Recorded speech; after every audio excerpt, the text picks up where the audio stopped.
Hello students, welcome back once again. My name is Abhishek Sahu. कैसे हैं आप सभी? आज हम इस वीडियो में पढ़ने वाले हैं मैग्नेटिज्म एंड मैटर का पार्ट थर्ड, जहां आज हम बात करेंगे धरती माता की महिमा के वर्णन के बारे में। आज हम बात करेंगे पृथ्वी के बहुत सुंदर से रहस्यों के बारे में। आज हम बात करेंगे माता के पास, मतलब धरती माता के पास इतनी सारी अद्भुत शक्तियां कैसे हैं।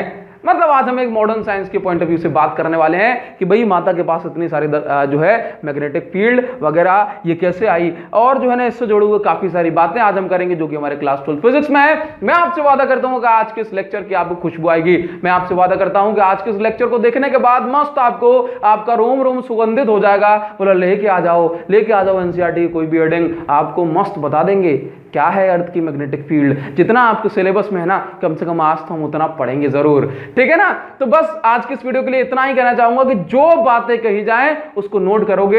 एक छोटा सा वादा मुझसे कर लो, जो बातें कही जाए उसको नोट करोगे, क्योंकि इसकी कहानी में इतने ट्विस्ट एंड टर्न्स हैं कि अगर आप जो है एक भी पॉइंट को नोट नहीं किए ना तो फिर आप कंफ्यूज हो जाओगे। बोला कि सर आप फालतू की बात करते हो, स्टार्टिंग में आ गई और हमें समझ में नहीं आ रहा है, ठीक है ना। लेकिन रोम रोम सुगंधित करके जाएंगे आज, आपका ध्यान रखना। तो भाई पहली चीज लिखो। पहला क्वेश्चन हमसे पूछा जाता है, क्या धरती के पास इसकी खुद की मैग्नेटिक फील्ड है? Does earth have its own magnetic field? बोला क्या बात कर रहे हो सर, धरती माता है, माता के पास सब कुछ है ना। तो पहला क्वेश्चन हमारे सामने क्या आता है कि does earth have its own magnetic field, ठीक है। तो ये चीज हम समझते हैं कि धरती भी जो है अपनी खुद की मैग्नेटिक फील्ड बनाती है। तो आंसर में क्या लिखोगे? यस। लेकिन कुछ बुद्धिजीवी ऐसे होते हैं, है ना, कुछ लोग ऐसे होते हैं कि इनका प्रूफ मांगते हैं, ठीक है ना। तो प्रूफ वो जो है, अगर आप धरती से प्रूफ मांगोगे तो वो आपको जरूर देगी, है ना। धरती से प्रूफ अगर आप मांगोगे तो वो जरूर देगी। भाई वो बुद्धिजीवी जो है हमारे हितों के लिए काम कर रहे हैं, ठीक है ना। चलिए भाई, तो देखो कहा जाए कि does earth have its own magnetic field? Answer is yes. पूछा जाए कि व्हाट आर द एविडेंसेस, क्या प्रूफ है, क्या सबूत है, क्या आप किसे देख करके कह सकते हो कि धरती के पास जो है इसकी खुद की मैग्नेटिक फील्ड है? बोला बहुत सारे सबूत हैं। क्या चाहिए आपको? तो देखो पहला प्रूफ हमें मिलता है बार मैग्नेट सस्पेंशन से। कहां से मिलता है? बार मैग्नेट सस्पेंशन से। मतलब अगर हमारे पास एक बार मैग्नेट है, बोला सर हम ये बात जानते हैं, हमारी बात को स्टार्टिंग से पूरा सुनना, कंफ्यूजन में नहीं आओगे। हमने कहा अगर हमारे पास एक बार मैग्नेट है, इसके पास एक नॉर्थ पोल होता है, एक साउथ पोल। जब हम एक बार मैग्नेट को एयर में फ्रीली सस्पेंड करते हैं, हवा में उसको लटका देते हैं, तो बार बार ये देखते हैं कि बार मैग्नेट का नॉर्थ पोल अर्थ की नॉर्थ डायरेक्शन में जाता है, बार मैग्नेट का साउथ पोल अर्थ की साउथ की डायरेक्शन में जाता है। कुछ भी कर लो, जब भी फ्रीली सस्पेंड करोगे तो ऐसे होता है। इसका मतलब क्या? सुनना बात को ध्यान से। Bar magnet aligns itself in north south direction, ठीक है ना। ऑलवेज आप यहां पे लिख सकते हैं बार मैग्नेट ऑलवेज अलाइन, ठीक है ना। व्हेन फ्रीली सस्पेंडेड, आप यहां पे लिख दें कि व्हेन फ्रीली सस्पेंडेड। जब भी हम इसको फ्रीली सस्पेंड करते हैं हवा में, फ्री में नहीं, फ्रीली सस्पेंड करते हैं हवा में, तब ये खुद को जो है ना नॉर्थ साउथ डायरेक्शन में अलाइन कर लेती है। बोले ये एक बहुत बड़ा सबूत है, बहुत बड़ा प्रूफ। दूसरा प्रूफ क्या है कि अगर आप करंट कैरिंग सोलेनॉइड को भी हवा में सस्पेंड करेंगे तो सोलेनॉइड के पास एक साइड नॉर्थ पोल, दूसरी साइड साउथ पोल होता है ना, तो वो भी जो है बार मैग्नेट की तरह खुद को जो है नॉर्थ साउथ डायरेक्शन में अलाइन कर लेती है। बोला चलो ये तो बार मैग्नेट से मिलता जुलता हो रहा है, दूसरा कोई प्रूफ नहीं है। माता जो है कहती है कि अगर तुम मेरी एक बात से नहीं मानोगे तो मैं तुम्हें दूसरा प्रूफ दूंगी। तो दूसरा प्रूफ देखो क्या है अर्थ की मैग्नेटिक फील्ड का? दूसरा प्रूफ देखो ये है कि बार मैग्नेट अलाइन कर लेती है। दूसरी बात देखो, आप यहां पे लिखेंगे when an iron piece is buried under earth, है ना। जब हम किसी आयरन पीस को, अगर सॉफ्ट आयरन पीस हो तो बहुत अच्छी बात है, जब हम किसी सॉफ्ट आयरन पीस को डीप डाउन द अर्थ बरी करते हैं, उसको गाड़ते हैं और उसके बाद हम उसको निकालते हैं, तो हम पाते हैं कि उस आयरन के पीस के पास मैग्नेटिक फील्ड बनाने वाली प्रॉपर्टी आ गई। उस आयरन के पीस के पास मैग्नेटिक प्रॉपर्टीज आ गई। एक बार फिर सुनो, सेकंड प्रॉपर्टी या फिर मैं कहूं सेकंड प्रूफ इस बात का यह है कि आयरन के पीस को जब हम डीप डाउन द अर्थ उसको गाड़ते हैं, बरी करते हैं, तो हम पाते हैं कि उस आयरन के पीस के पास मैग्नेटिक प्रॉपर्टीज आ जाती हैं, वो मैग्नेटाइज हो जाता है। और आयरन मैग्नेटाइज कब होता है? जब हम उसको मैग्नेटिक फील्ड में रखते हैं। तो ये इस बात का दूसरा प्रूफ है कि when iron piece is buried under the earth, it gets magnetized. ठीक है ना? बोला हम अभी भी नहीं मानते छोटी मोटी बातों को। ठीक है, तो बोला एक बात और सुन लो, ये आखिरी प्रूफ है, नहीं तो कान पे 2 घंटे मारेंगे। ठीक है ना? सुनो अब देखो तीसरा प्रूफ जो हमें क्या मिला? तीसरा प्रूफ हमें ये मिल गया कि जब हम किसी बार मैग्नेट के या फिर किसी मैग्नेट के द्वारा बनाए जाने वाली फील्ड को स्टडी करते हैं, है ना, तो हम पाते हैं कि हमें वहां पर कुछ न्यूट्रल पॉइंट मिलते हैं। तो आप क्या बोलोगे? Neutral points are also found near bar magnet, है ना? Neutral points are also found near bar magnet. इसका मतलब क्या हुआ? आप इसको समझ लो बस, है ना? न्यूट्रल पॉइंट का मतलब क्या होता है? जैसे आपने पढ़ा होगा न्यूट्रल पॉइंट का मतलब क्या होता है, जैसे आपने पढ़ा होगा कि ये देखो पॉजिटिव चार्ज के कारण बनने वाली इलेक्ट्रिक फील्ड लाइन कुछ इस तरह से होती हैं, बात समझ गए? इस तरह से। ठीक है, अगर दूसरा पॉजिटिव चार्ज रखा है तो आप देखते हो कि दूसरे पॉजिटिव चार्ज के कारण आ जाने से ये जो बीच वाला जो स्पेस होता है इसमें कोई भी इलेक्ट्रिक फील्ड लाइन नहीं बनती, ये एकदम इलेक्ट्रिक फील्ड फ्री रीजन होता है। मतलब इस पॉइंट को हम बोलते हैं न्यूट्रल पॉइंट। और ये न्यूट्रल पॉइंट हमें कब मिलता है? जब दूसरी इलेक्ट्रिक फील्ड लाइन किसी और की इलेक्ट्रिक फील्ड लाइन को रिपेल करती हैं, अपोज करती हैं। तो तीसरा एविडेंस हमें यह मिलता है कि neutral points are also found near the bar magnet, है ना? तो बार मैग्नेट की जो इलेक्ट्रिक फील्ड लाइन होंगी वो कभी अर्थ की मैग्नेटिक फील्ड के लाइन के साथ जब मिल जाती हैं तो हमें न्यूट्रल पॉइंट देखने को मिलते हैं। ठीक है, तो ये तीसरा प्रूफ है कि बार मैग्नेट के अलावा भी जब कोई दूसरी मैग्नेटिक फील्ड लाइन होंगी केवल तब ही जो है हमें न्यूट्रल पॉइंट देखने को मिलेंगे। तो इतने सारे प्रूफ, इतने सारे एविडेंसेस मिलने के बाद हम इस बात को समझ गए कि जो है मैग्नेटिक फील्ड अर्थ भी बनाती है। ठीक है ना? तो जो बेसिक जो कारण है मैग्नेटिक फील्ड का वो अर्थ ही है। ठीक है, अब हमारे सामने आप सारी बातों को नोट करते चलेंगे। अब हमारे सामने एक अगला पॉइंट आता है, नोट करो। अब हमारे सामने एक अगला पॉइंट आता है कि भाई हमने मान लिया इतने सारे प्रूफ देने के बाद कि अर्थ के पास मैग्नेटिक फील्ड है। नाउ द पॉइंट इज कि what is the cause of this magnetic field? Cause of magnetic field, इस मैग्नेटिक फील्ड का कारण क्या है ये और पता पड़ जाए तो भाई गंगा नहाया है ना? तो क्या करे आए? बोला गंगा नहाया है। ठीक है, देखो तो सबसे पहली जो थ्योरी आई उस पर थोड़ा सा ध्यान देना। ये थ्योरी हमें कुछ बातें बता के चली गई। देखो तो सबसे पहली जो थ्योरी आई वो आई अराउंड 1600 में, है ना? अराउंड 1600 में आपकी ये पहली थ्योरी आई, जिसमें जो है कहा जाए कि भाई इस थ्योरी को दिया एक बहुत बड़े व्यक्ति विलियम गिलबर्ट ने, है ना? विलियम गिलबर्ट ने जो है आपको एक बुक में, मतलब हमें भी, ठीक है ना, मतलब इस दुनिया को जो 1600 AD में विलियम गिलबर्ट ने एक बुक लिखी जिसका नाम था डी मैग्नेट, है ना? जिसका नाम था डी मैग्नेट।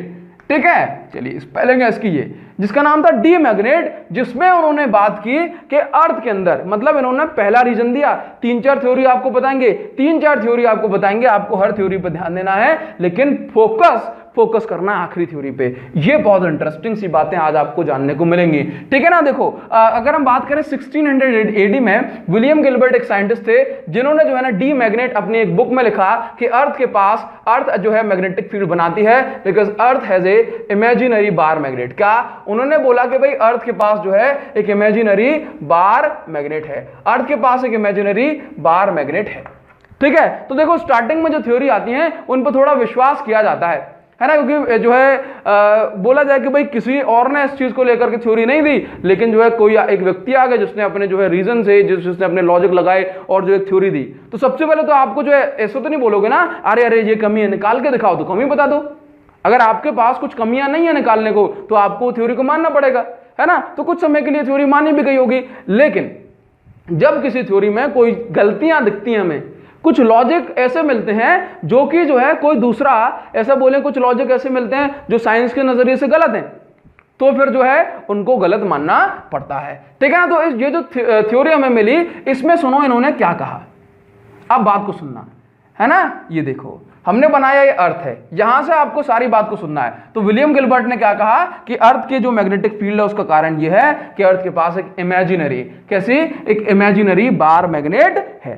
ठीक, अब सुनो, तो पहली चीज ये बात करें, ये क्या है, तो बोला ये जियोग्राफिक नॉर्थ पोल है। क्या है, geographic north pole. Geographic north pole बोले तो अर्थ की जियोग्राफिक जो है ना पोजीशन को देखते हुए ये पोल जो है जियोग्राफिक नॉर्थ पोल है, जो हम बोले कि भाई ये क्या है, टॉप मोस्ट पॉइंट है अर्थ पे, ठीक है ना, ये इस तरह से। तो हमने कहा ये है आपका जियोग्राफिक नॉर्थ पोल, हम इसको रिप्रेजेंट करते हैं NG से, ठीक है। और ये क्या है आपका जियोग्राफिक साउथ पोल, तो ये हो गया आपका SG, जियोग्राफिक साउथ पोल, ठीक है। अब देखो इन्होंने कहा कि अर्थ के अंदर एक बार मैग्नेट है, अर्थ के अंदर एक बार मैग्नेट है, ये इमेजिनरी बार मैग्नेट है, ठीक।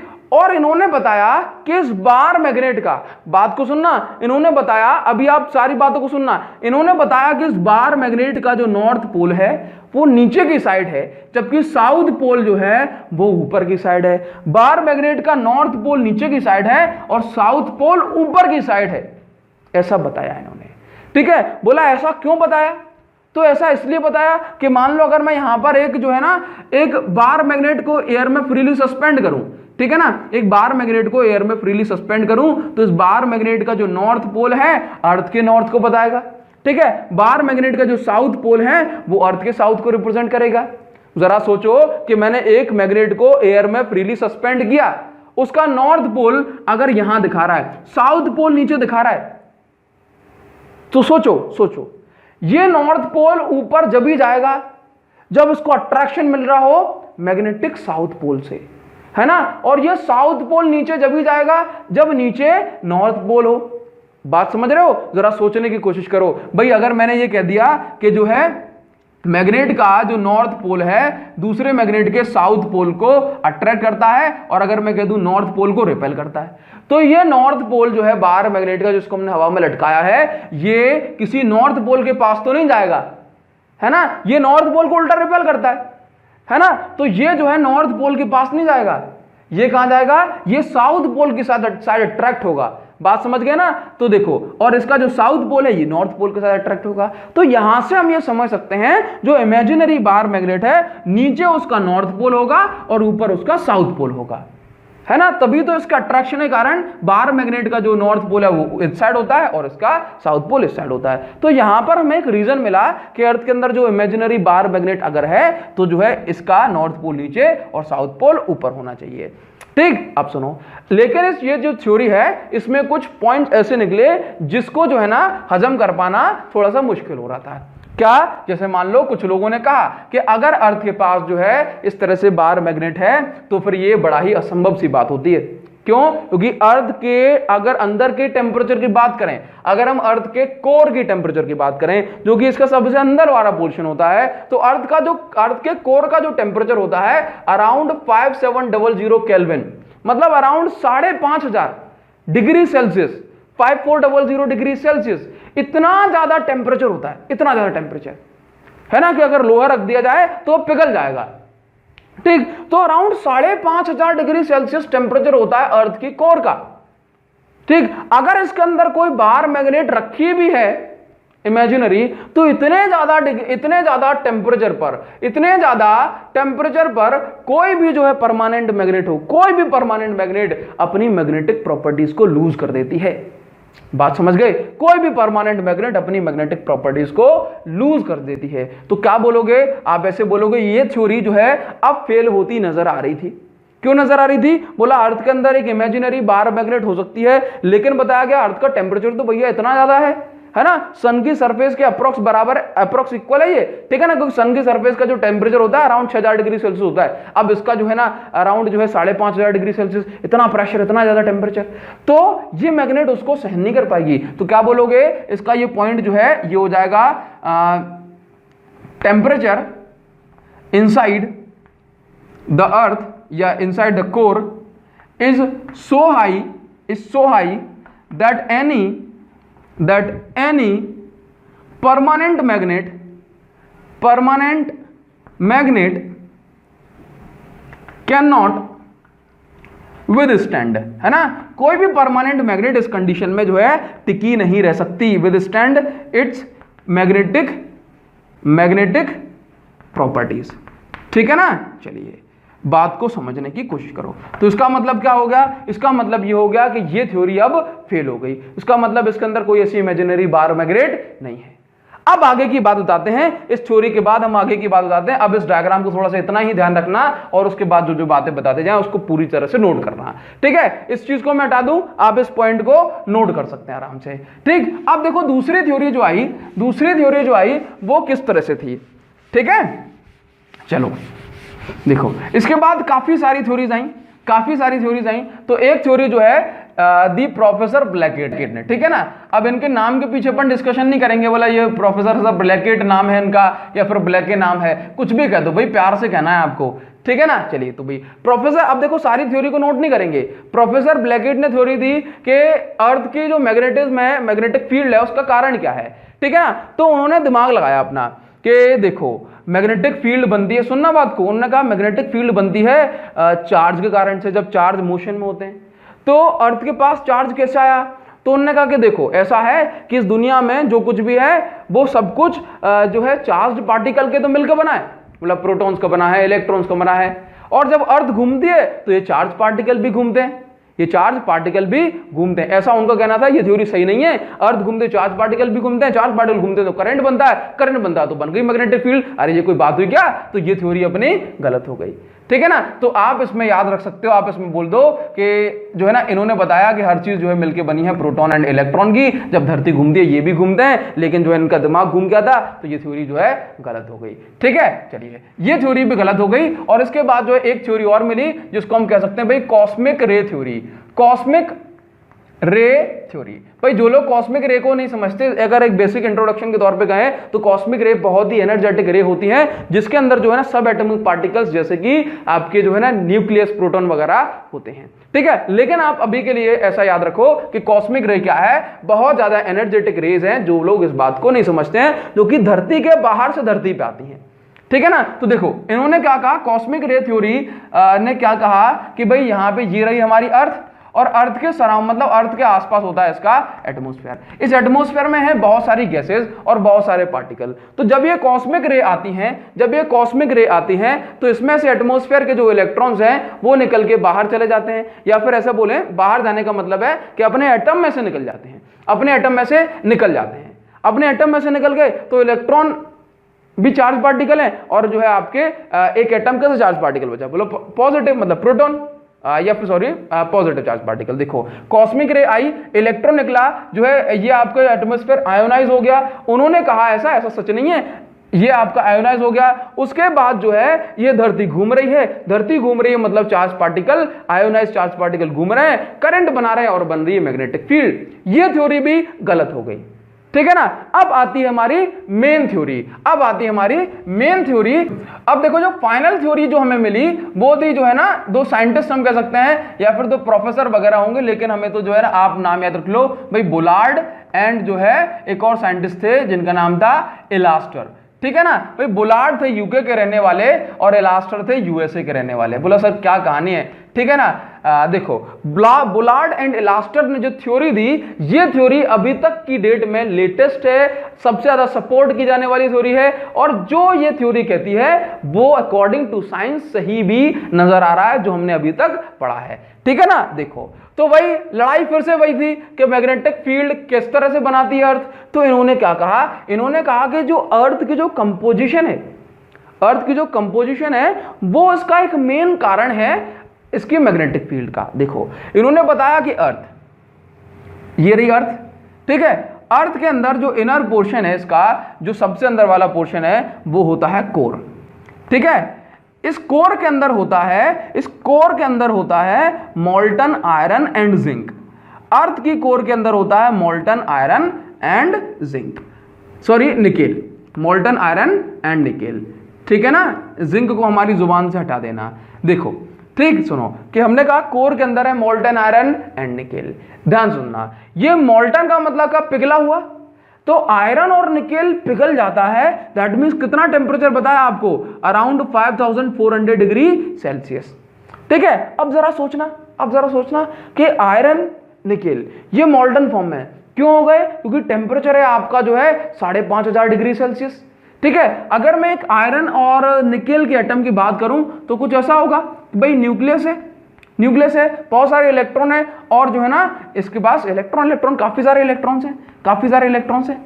ठीक है ना, चलो हमने अंदाजे से बना दिए इस तरह से इलेक्ट्रॉन्स। नाउ ध्यान देना कि जब इतना ज्यादा टेम्परेचर इसके इलेक्ट्रॉन्स को मिलेगा, मतलब 30 डिग्री सेल्सियस पे इलेक्ट्रॉन्स पागल हो जाते हैं, रैंडम मोशन करने लगते हैं। तो जब इतना ज्यादा टेम्परेचर इलेक्ट्रॉन्स को मिलेगा करीबन 5,500 डिग्री सेल्सियस, तो इनको बहुत ज्यादा एनर्जी मिल जाएगी, जिसके कारण से ये इलेक्ट्रॉन अपने जो है इसको छोड़ के चला जाएगा, एटम से बाहर निकल जाएगा, और ये बन जाएगा पॉजिटिव चार्ज।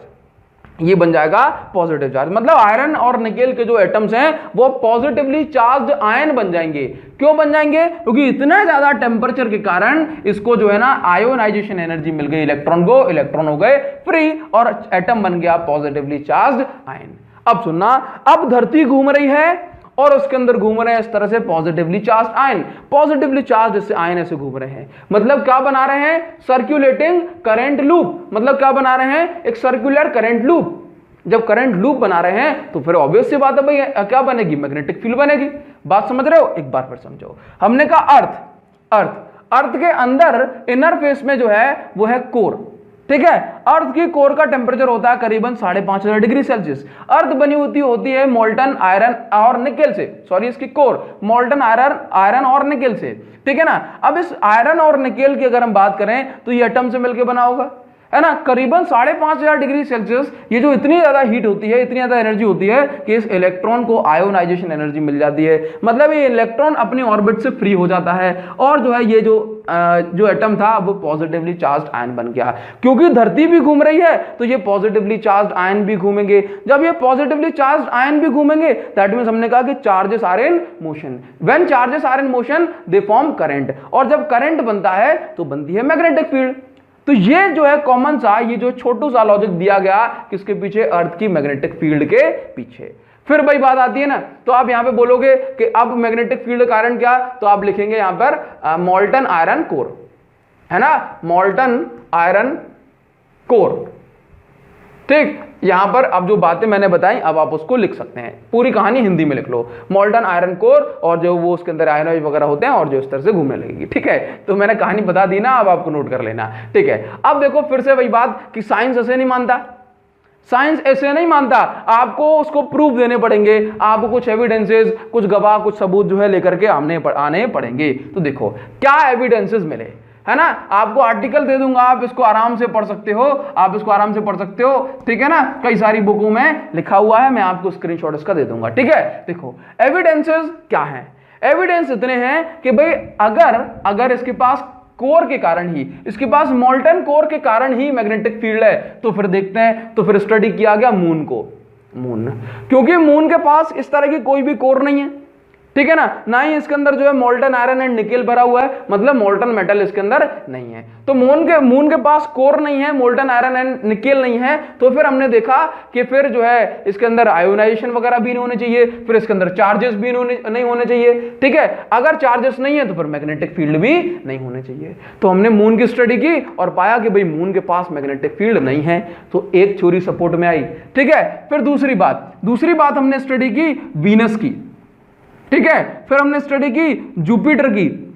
इनके जो रिजल्ट हैं ये भी जो है इस थ्योरी के जो है सपोर्ट में आए। भाई वीनस की स्टडी की गई, तो वीनस का जो रोटेशन है अर्थ से कम है। ठीक है ना, वीनस का रोटेशन अर्थ से कम। ठीक है, तो जब इसका रोटेशन अर्थ से कम है तो फिर पाया मतलब स्पीड इसकी कम है। ठीक है, तो फिर पाया गया कि जब चार्जेस की स्पीड, चाहे वो सर्कुलेटरी मोशन में हो या फिर वो सीधे जा रहे हो, जब चार्जेस की जो स्पीड है, rate of flow of charge जब कम होगा तो फिर करंट कम बनेगा, तो फिर मैग्नेटिक फील्ड कम बनेगी। तो वीनस में हमने देखा कि इसकी रोटेशन स्पीड कम होने के कारण से इसकी मैग्नेटिक फील्ड भी कम बनती है अर्थ की कंपैरिजन में।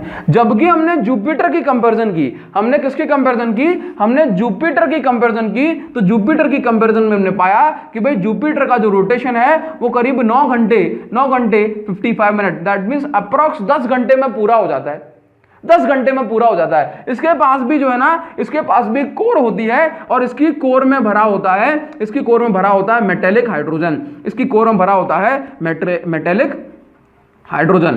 किस फॉर्म में भाई? मॉल्टन फॉर्म में, मॉल्टन फॉर्म में। अब देखो धरती जो है अपना 24 घंटे में पूरा करती है चक्कर, और ये जो है आपका 10 घंटे में कर लेता है। इसकी स्पीड बहुत ज्यादा है, इसकी स्पीड बहुत ज्यादा, that means rate of flow of charge बहुत ज्यादा, rate of flow of charge बहुत ज्यादा मतलब करंट बहुत ज्यादा, करंट बहुत ज्यादा मतलब मैग्नेटिक फील्ड बहुत ज्यादा बनती है इसकी जुपिटर की। तो अगर आप देखेंगे ना तो जुपिटर की जो मैग्नेटिक फील्ड है, magnetic field of Jupiter, magnetic field of Jupiter is approx 20 times greater than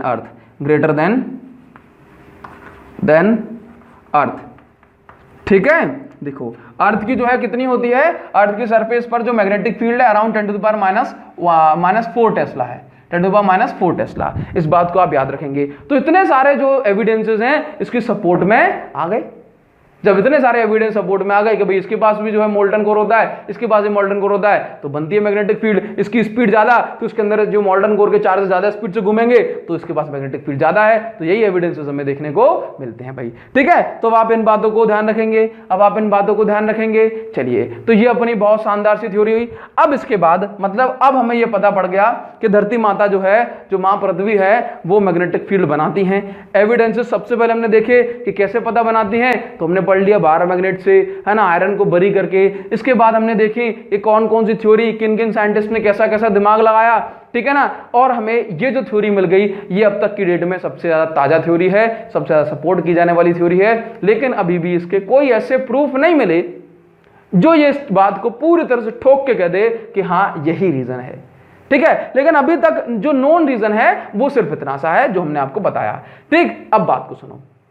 अब हम बनवाने वाले हैं इसके डायग्राम को और बातें करेंगे कुछ अच्छी अच्छी सी, बहुत प्यारी प्यारी सी, ठीक है ना। तो आपको जो है इसमें काफी ज्यादा चीजें समझ में आएंगी। अब हम जो बात करेंगे डायग्राम को लेकर के, अब आप इसको समझना, ठीक है। जिस चीज पर फोकस करूंगा उस चीज पर आप ध्यान देंगे।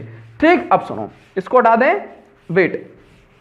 आओ, अब जो डायग्राम हम बनाने जा रहे हैं, जो डायग्राम हम बनवाने जा रहे हैं, इस पर थोड़ा सा आप ध्यान जरूर देंगे। ठीक, देखो मैंने कहा यहां पर ये रही अर्थ, ठीक है, ये रही अर्थ। देखो तो ये क्या होगा, ये क्या होगा, ध्यान से देखना। ये रहा अर्थ का ज्योग्राफिकल पोल, तुमने कहा ये रहा नॉर्थ पोल, ठीक है, ज्योग्राफिकल नॉर्थ। इसके जस्ट नीचे है ज्योग्राफिकल साउथ, तो हमने इसको लिखा SG, ज्योग्राफिकल साउथ। ठीक है, ये एक्सिस है, ये अर्थ की एक्सिस है, इसको हम बोलते हैं ज्योग्राफिकल एक्सिस। क्या बोलते हैं? Geographical axis. अब देखो हमने क्या किया, इतना तो हमें पता पड़ गया कि अर्थ मैग्नेटिक फील्ड बनाती है, अर्थ मैग्नेटिक फील्ड बनाती है। अब एक्चुअल में अर्थ का, जैसे मान लो हमने कहा कि नॉर्थ पोल ऊपर है, साउथ पोल अर्थ का नीचे है, लेकिन हमने आपको बताया एक्चुअल में अर्थ का जो मैग्नेटिक नॉर्थ पोल है वो नीचे होता है। इस बात पर विशेष आप ध्यान देंगे, इस बात पर आप पूरा फोकस करेंगे। जो आपसे कह रहे हैं इस पर आप पूरा फोकस करेंगे कि एक्चुअल में अर्थ का जो मैग्नेटिक, मतलब अर्थ में जो मैग्नेट है, जो ये कोर बिहेव कर रहा है मैग्नेट की तरह, उसका जो नॉर्थ पोल होता है वो नीचे की साइड होता है, क्योंकि हमने 12 मैग्नेट रखेंगे तो उसका नॉर्थ पोल ऊपर शो करेगा। लेकिन हम क्या करते हैं, इसको कन्वेंशनली, हम इसको साइन कन्वेंशन के हिसाब से जो हमारी बुक्स में दिया गया है, तो हम इसको बोलते हैं कि मतलब ये जो पोल है आपका, यहां पर ये है आपका मैग्नेटिक साउथ पोल। क्या है? मैग्नेटिक साउथ, SM का मतलब है मैग्नेटिक साउथ। ठीक है, ये क्या है? Sign convention. ऑल्दो हम जानते हैं कि जो बार मैग्नेट अगर इमेजिनरी है या फिर जो कोर है, इसका जो नॉर्थ पोल अगर नीचे भी है, ठीक है ना, फिर भी जो है हमने इसको magnetic south pole as a sign convention नीचे दिखाया, और यहां पे दिखाया मैग्नेटिक नॉर्थ पोल। तो आप यहां पे लिखेंगे मैग्नेटिक नॉर्थ पोल। ठीक है, अच्छा अब देखो, ये मैग्नेटिक नॉर्थ पोल यहां पर है और मैग्नेटिक साउथ पोल यहां पर है। अब थोड़ा इसको समझने की और पकड़ने की कोशिश करना। ठीक है, देखो बात सुनना। तो आपके दिमाग में अब ये क्वेश्चन आता होगा, अब ये क्वेश्चन जरूर आता होगा कि ज्योग्राफिकल एक्सिस ये रही, मैग्नेटिक एक्सिस ये रही, ज्योग्राफिकल नॉर्थ पोल ये रहा और मैग्नेटिक नॉर्थ पोल ये रहा, ऑल्दो जो मैग्नेट है वो उसका साउथ पोल यहां हो सकता है, ठीक है ना, लेकिन हम इसको साइन कन्वेंशन के तौर पर जो है मैग्नेटिक नॉर्थ पोल इसको बोलते हैं, ठीक है। अब देखो हमने क्या किया कि एक बार मैग्नेट को एक्चुअल जो है ना बार मैग्नेट से लाइन बनाई कि north pole north pole north pole north pole north pole north pole north pole, और जो ढूंढते ढूंढते गए तो नॉर्थ पोल जो है ना बार मैग्नेट ने इस पॉइंट पे नहीं दिखाया, बार मैग्नेट ने इस पॉइंट पे दिखाया। बात समझ गए, बार मैग्नेट ने नॉर्थ पोल यहां पे नहीं दिखाया, इससे करीब 2000 किलोमीटर अप्रोक्स, ऐसा बोले कि भाई ज्योग्राफिकल नॉर्थ और ज्योग्राफिकल साउथ, ज्योग्राफिकल नॉर्थ और मैग्नेटिक नॉर्थ जो है इससे करीब 2000 किलोमीटर की दूरी पर है। बात समझ गए, 2000 किलोमीटर, ठीक। अब सुनो, तो यहां पर क्या हुआ, यहां पर यह हुआ कि देखो कि अगर हम जो है कंपास से जो है पता करते करते गए, मैग्नेटिक नीडल से पता करते गए तो हमने देखा कि भाई जो है मैग्नेटिक नॉर्थ पोल यहां की जगह हमें यहां मिला, ठीक है ना, यहां की जगह हमें यहां मिला। बात समझ में आई आपको? चलिए, तो इसका मतलब क्या है, इसका मतलब यहां पर हुआ डेक्लिनेशन, मतलब बार मैग्नेट ने या फिर जो हमने नीडल जो हम लेके जा रहे थे उसने नॉर्थ पोल को यहां दिखाने से डिक्लाइन कर दिया, मना कर दिया, तो फिर हम इसको बोलते हैं, ये जो आपका एंगल है ये है आपका एंगल ऑफ डेक्लिनेशन। क्या बोलते हैं? Angle of declination. अच्छा, बात करेंगे लेकिन इस तरह से नहीं, ठीक है। देखो, तो हमने कहा ये नॉर्थ मैग्नेटिक नॉर्थ पोल, ये ज्योग्राफिकल नॉर्थ पोल, ठीक है। तो देखो, अगर हमने आपसे कहा कि इनके बीच में कितना एंगल है तो आप बोलेंगे भाई angle between geographic north and magnetic north is 11.5 degree. ये वेरी करता रहता है, 11.5 डिग्री, ठीक है। अब यहां पर एक जरूरी बात आती है, अब यहां पर एक जरूरी पॉइंट आता है जिसको हम बोलते हैं मैग्नेटिक डेक्लिनेशन, ठीक है ना, magnetic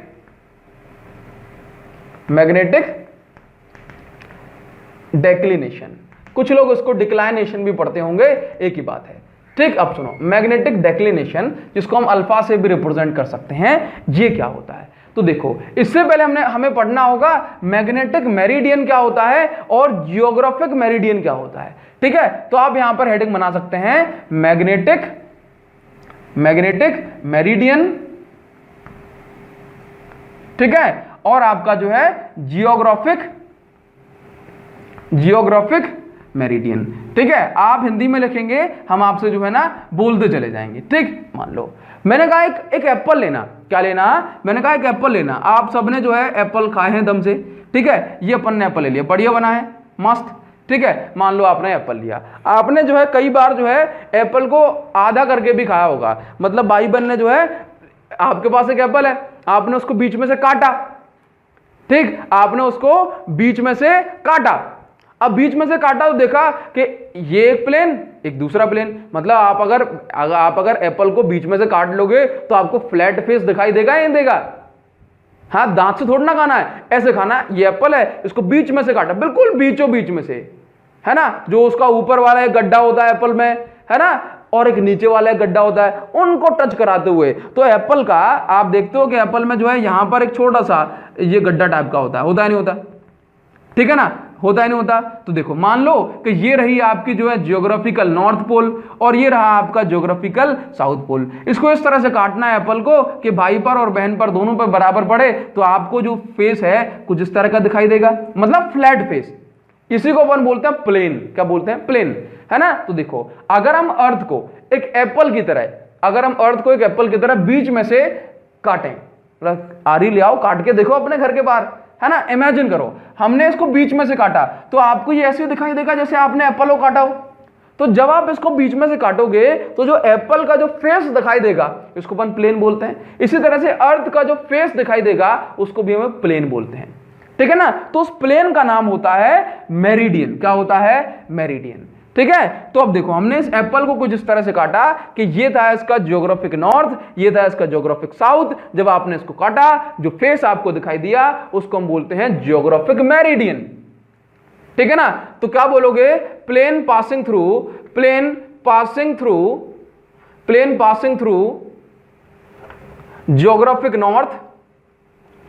geographic north and geographic south.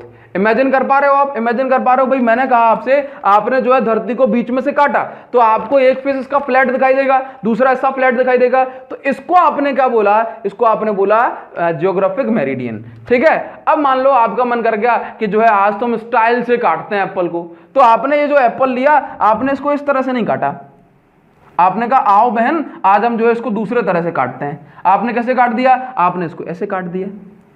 ठीक है, मतलब आपने कैसे काटा? मैग्नेटिक नॉर्थ और जो है मैग्नेटिक साउथ को ध्यान में रखते हुए। तो आपको कुछ ऐसा फेस दिखाई देगा, ये फ्लैट दिखाई देगा, बात समझ में आ पा रही है? ये इस तरह का, तो इसको क्या बोलोगे? पूरा जो प्लेन जो आपको सरफेस दिखेगी ये क्या हो जाएगी? आपकी मैग्नेटिक मेरिडियन। क्या हो जाएगी? Magnetic meridian. तो क्या बोलोगे आप यहां पे? बोलो magnetic meridian, that means plane passing through, plane passing through geographical meridian,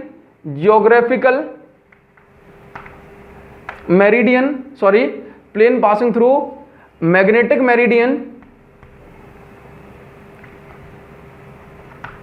and क्या बोल दिया मैंने? मैं क्या बोल रहा हूं आपसे?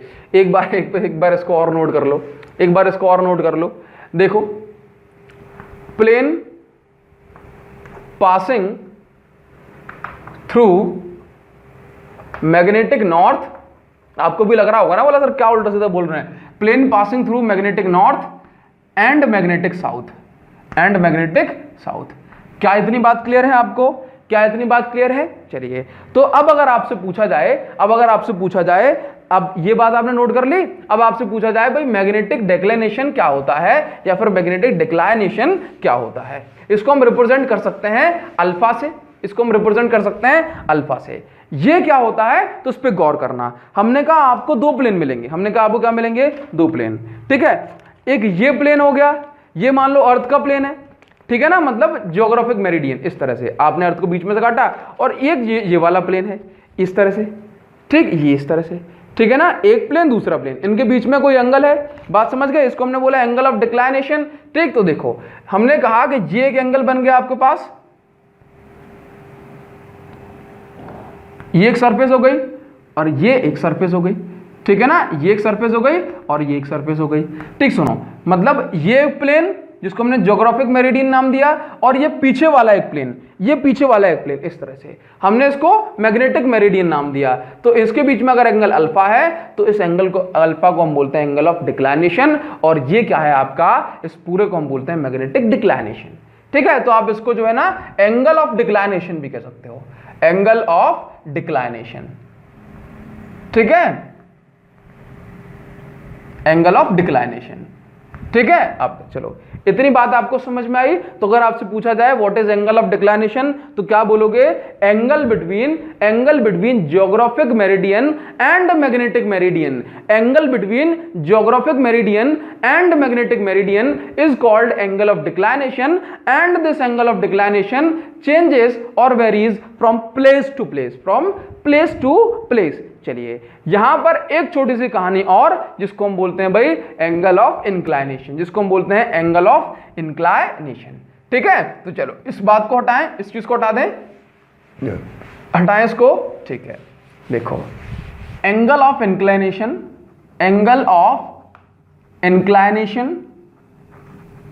ठीक है, इसी को हम बोलते हैं एंगल ऑफ डिप,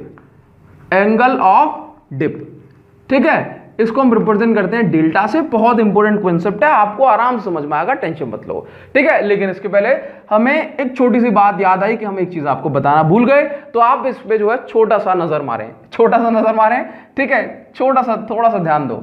देखो ये रही हमारे पास अर्थ, अब आपको दोबारा से नहीं बताएंगे, ये रही हमारे पास ज्योग्राफिकल एक्सिस है ना, ज्योग्राफिकल नॉर्थ, ज्योग्राफिकल साउथ। ये रही हमारे पास मैग्नेटिक एक्सिस, ठीक है, मैग्नेटिक, आपसे कहेंगे भाई नॉर्थ पोल, मैग्नेटिक साउथ, ठीक है, और मैग्नेटिक नॉर्थ। ठीक, अब बात को सुनना, अगर हम इस ज्योग्राफिकल एक्सिस पर इसको बीचों बीच से काट दें अर्थ को, ज्योग्राफिकल एक्सिस पर इस अर्थ को बीचों बीच से काट दें, मतलब इस तरह से कि ये जो प्लेन बने वो ज्योग्राफिकल एक्सिस पर परपेंडिकुलर बने, ठीक है ना। मतलब ये अर्थ है, इसको बीचों बीच से काट दो एकदम प्लेन सीधा, ठीक है। तो ये जो हमारे पास जो प्लेन आता है हम इसको बोलते हैं ज्योग्राफिकल इक्वेटर। दो इक्वल पार्ट्स में काटना है, ठीक है, इसको हमने बोला ज्योग्राफिकल इक्वेटर, ठीक है। सुनो, हमने कहा कि अगर मैं इसको यहां से काट दूं, अगर मैं इसको यहां से काट दूं मतलब मैग्नेटिक एक्सिस पर परपेंडिकुलर काट दूं, ठीक है ना, तो ये जो प्लेन हमें देखने को मिलेगा हम इसको बोलते हैं मैग्नेटिक इक्वेटर। ऑल्दो डायग्राम थोड़ा सा गंदा नजर आ रहा है, तो आप जो है ना इसको थोड़ा सा कॉम्प्रोमाइज कर लेना, ठीक है ना। ये मैग्नेटिक एक्सिस पर परपेंडिकुलर अगर आपने काट दिया, जो प्लेन दिखेगा उसको बोलोगे मैग्नेटिक इक्वेटर। ज्योग्राफिकल एक्सिस पर परपेंडिकुलर प्लेन में अगर आपने काट दिया तो आप इसको बोलोगे ज्योग्राफिकल इक्वेटर। बात समझ में आई? चलिए अब बात करें एंगल ऑफ डिप की।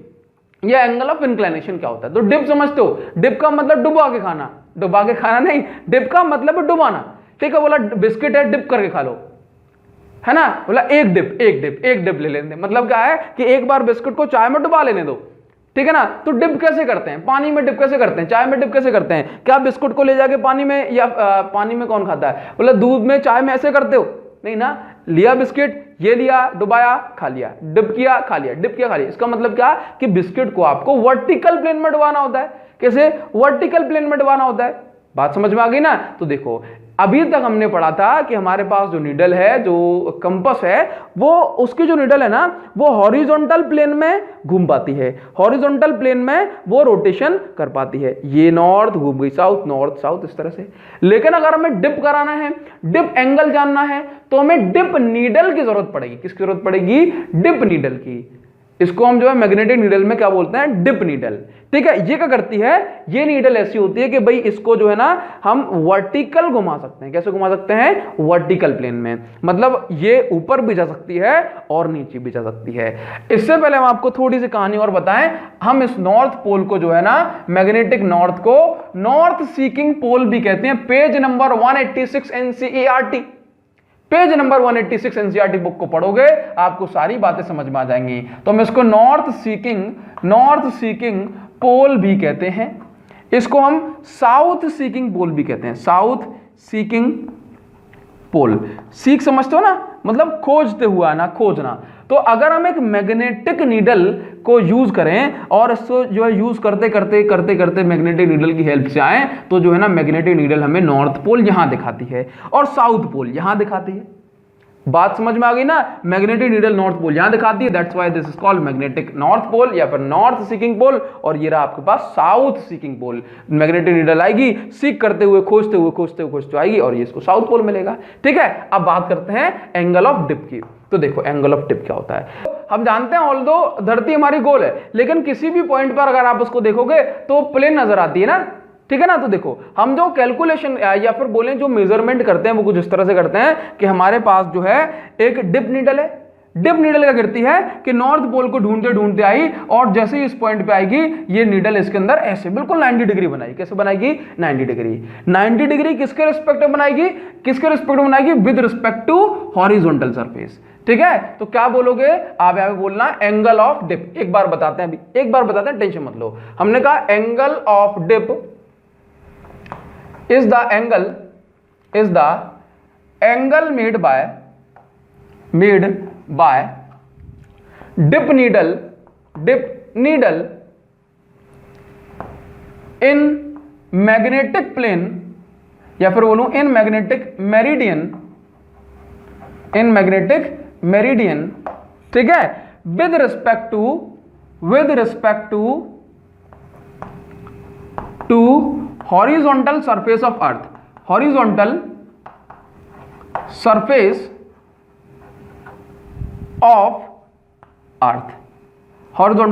of earth। अब सुनना, मैंने कहा यहां पर नॉर्थ पोल है तो यहां पर नीडल आएगी और जो है यहां पर नॉर्थ पोल में पूरी डिप हो जाएगी, मतलब पूरी डूब जाएगी, ठीक। तो पूरी डूब गई मतलब वर्टिकल हो गई। तो इस पॉइंट पर हम हॉरिजॉन्टल सरफेस के साथ जो नीडल का या फिर कहें मैग्नेटिक फील्ड का जो डायरेक्शन देखेंगे वो देखो ये पूरी घुस जाएगी इसके अंदर इस तरह से, ठीक है ना। तो देखो कितना एंगल बनेगा? बोला 90 डिग्री। ठीक, तो याद रखना, ये क्या है बोला, ये डिप एंगल है। डिप एंगल का मतलब ये जो नीडल है वो मैग्नेटिक फील्ड के रिस्पेक्ट में कितनी डूबी हुई है ना। तो देखो मैंने कहा अगर आप जो है इसको ले जा करके मैग्नेटिक इक्वेटर पे रख दोगे, कहां पे, मैग्नेटिक इक्वेटर पे। मैग्नेटिक इक्वेटर मतलब इक्वल पार्ट्स, ठीक है। तो देखो क्या होगा, तो ये मैग्नेटिक नीडल क्या होगी, ये ऊपर नीचे जा सकती है, ऊपर नीचे ऊपर नीचे ऊपर नीचे ऊपर नीचे, लेकिन ये जो है ना ये रही हॉरिजॉन्टल सरफेस, धरती की हॉरिजॉन्टल सरफेस, ठीक है। तो ये जो है ना तो ऊपर जाएगी और ना ही नीचे जाएगी।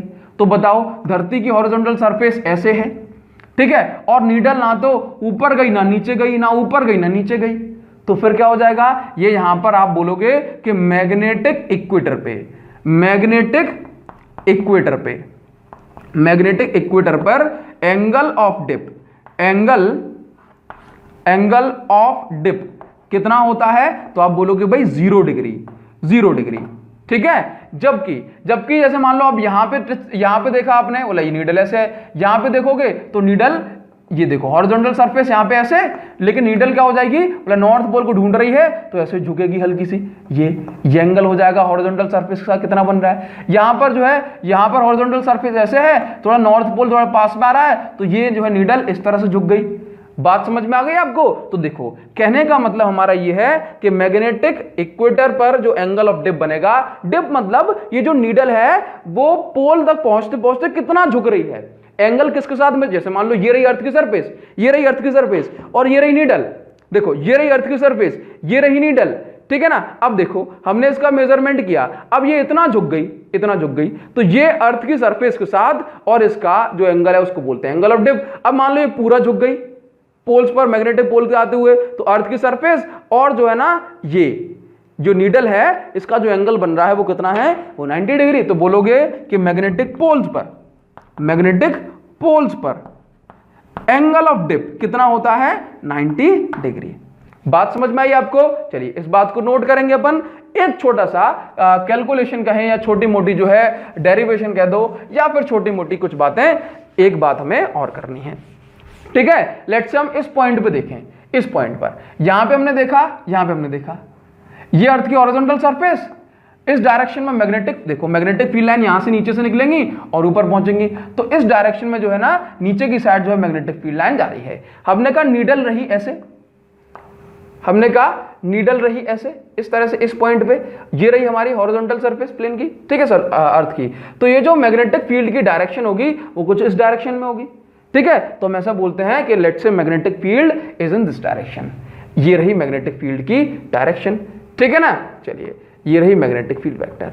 इस मैग्नेटिक फील्ड वेक्टर के किसी भी पॉइंट पर जो है दो कंपोनेंट होंगे, है ना। एक कंपोनेंट आपका, जैसे मान लो अगर इसने हॉरिजॉन्टल के साथ एंगल बनाया थीटा या फिर डेल्टा, तो एक कंपोनेंट होगा इसका बी, 1 सेकेंड, मैं क्या कर रहा हूं, तो आप यहां पे देखो ये हो जाएगा आपका बी कॉस डेल्टा और ये हो जाएगा बी साइन डेल्टा, ठीक है ना। जिसके साथ एंगल बन रहा है उसके साथ कॉस ले लो, I am sorry for that, ठीक है। चलिए तो हमने कहा हॉरिजॉन्टल कंपोनेंट हो गया आपका बी कॉस डेल्टा, ठीक है, और आपका वर्टिकल कंपोनेंट हो गया आपका बी साइन डेल्टा, ठीक है। अगर आप इन दोनों का डिवाइड कर दें, let's say this is equation number first, this is equation number second, तो divide equation second by 1, divide equation second by 1, ठीक है। क्या करोगे, हमने कहा ये डिवाइड लगा दो, BV upon B H is equal to क्या आ जाएगा, BV upon B H is equal to क्या आ जाएगा,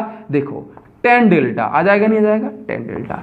तो अगर आपको जो है ना निकालना है एंगल ऑफ डिप, तो कैसे निकाल सकते हो, बोले delta is equal to 10 inverse BV upon B H कर दोगे, आंसर आ जाएगा, ठीक है ना। चलिए ये हम इस तरह से कैलकुलेशन कर सकते हैं। बाकी हम ये भी बता सकते हैं कि अगर हमें जो है ये मैग्नेटिक फील्ड है इसका मैग्नीट्यूड बताना है तो कैसे निकाल देंगे, ये बी एच का स्क्वायर प्लस बीवी का स्क्वायर, ये हमारी मैग्नेटिक फील्ड किसी पॉइंट पर कैलकुलेशन हो सकती है, ठीक है ना।